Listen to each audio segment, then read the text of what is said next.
This is a small video from a long video.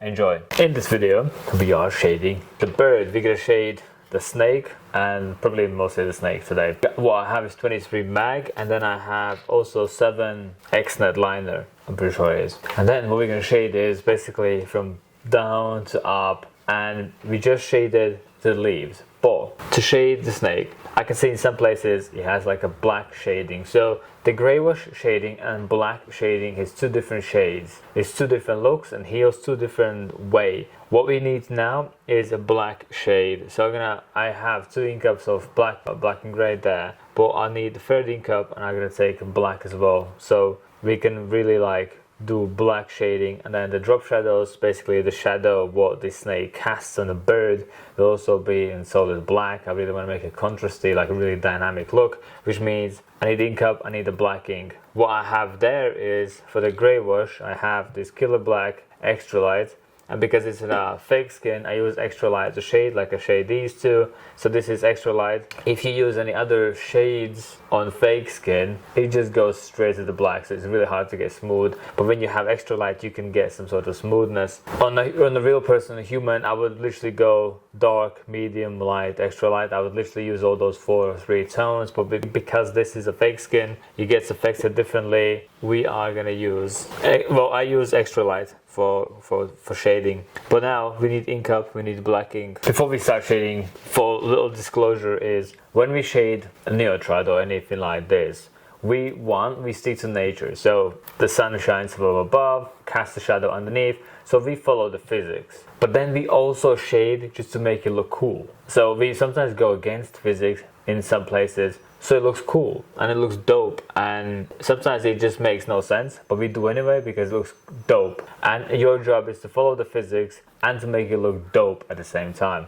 So if you see me shading some places, you're thinking, why the fuck is shading there? That doesn't make sense. It's just to look cool. It's just to look dope, and that's kind of the job. It's kind of following the physics but going against the physics at the same time. So I'm gonna start from here. I can see that this section here, it gets darker, and then inside here will be the yellow, but outside I'm gonna start with the black. So I'm gonna tilt the mag from here to sideways, so we get the corner of the mag. At this moment, we are more like packing black in rather than shading, but we are shading as well. And again, we go slow. We really make sure it's saturated. I just almost run out of ink, so you're gonna hit the water to dilute a little bit, which makes it more fluidy black. And then here we're gonna go from black into black and gray shading in a minute. But while we have the black ink inside, we're just gonna do all this area with the black, where black needs to be, and then we're gonna switch to black and gray, and then we're gonna extend the black and gray shading, so we shade both black and gray and with the black, so we make sure all the little corners areas are saturated. So that's cool. It's really important to leave this little white hole empty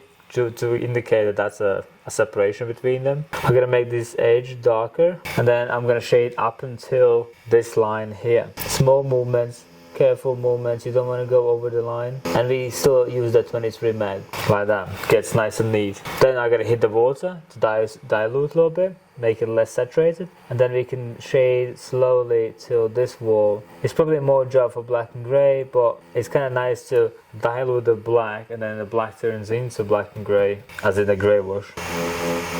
But at this stage, we just need to get black in the areas where the black needs to be. Then I'm probably going to do 1 or 2 clicks in to get a little bit more smoother. And I'm going to get, from here, I'm going to slide to the wall and then back out. I'm going to get this area darker. It needs to have more black. And as you can see, I pull down, and then when I hit the wall, I pull a little bit sideways. It's just a habit of mine to make sure it really doesn't have any gaps left. So I shouldn't really push down my shading too far. I probably need to shade a little bit up here. This is like going against the physics, just looking cool, because we need to bring the yellow out, like it needs to be in your face. And to bring the yellow out, we need to have more black next to it.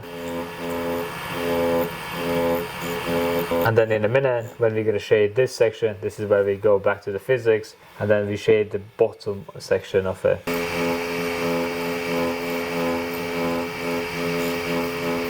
And then here is the section where we go against, we'll go to the physics, and then I have a mag. I gotta tilt a little bit sideways like this, and we're just gonna go up and down, but slow, nice and slow.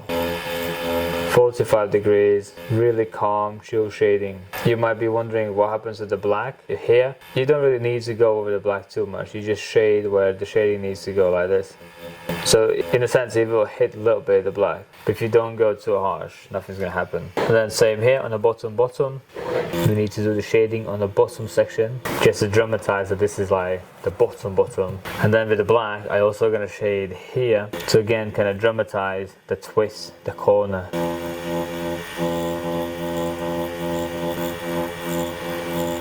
Because again, if there's yellow inside there, we need something that really pushes. If you want to see the full video, the link is in the description. You'll take you on school's account. There's all you need to know. We have videos about lining, shading, coloring, everything you need to know. And the more we do, the more we are going towards the business aspect as well.